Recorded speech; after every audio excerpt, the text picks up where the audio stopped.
എടുത്ത് കൈയടിച്ചാൽ അത് ലോകത്ത് ഇപ്പൊ ലോകം എന്ന് പറയണം. പണ്ടങ്ങനെയല്ല.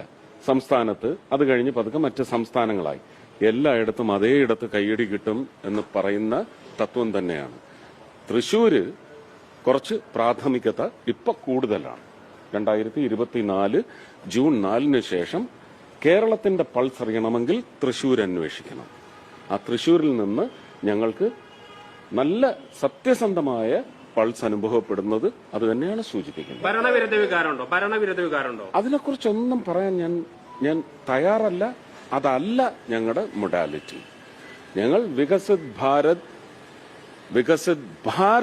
2047 എന്ന് പറയുമ്പോൾ സബ്കാ സാത്ത്, സബ്കാ പ്രയാസ്, സബ്കാ വിശ്വാസ്, സബ്കാ വികാസ്. അതിൽ നാരീശക്തി, യുവാശക്തി, ഗരീബ് കല്യാൺ, അന്നദാത, ഇത്രയും വേർട്ടിക്കൽസ് ഞങ്ങൾ വികസിത് ഭാരത് 2047 എന്ന് പറയുന്നുണ്ടെങ്കിൽ അതിൽ കേരളം അനിവാര്യതയാണ്. ശക്തമായി കേരളത്തിനും ആ പരിഗണന കിട്ടണമെങ്കിൽ എന്താണ് സാധ്യതയെന്നത് ഞങ്ങൾക്കിനി പ്രചരിപ്പിക്കേണ്ട ഭാരം കുറഞ്ഞിരിക്കുന്നു. ആ പ്രചരണം ജനങ്ങൾ ആവാഹിച്ചു കഴിഞ്ഞിരിക്കുന്നു.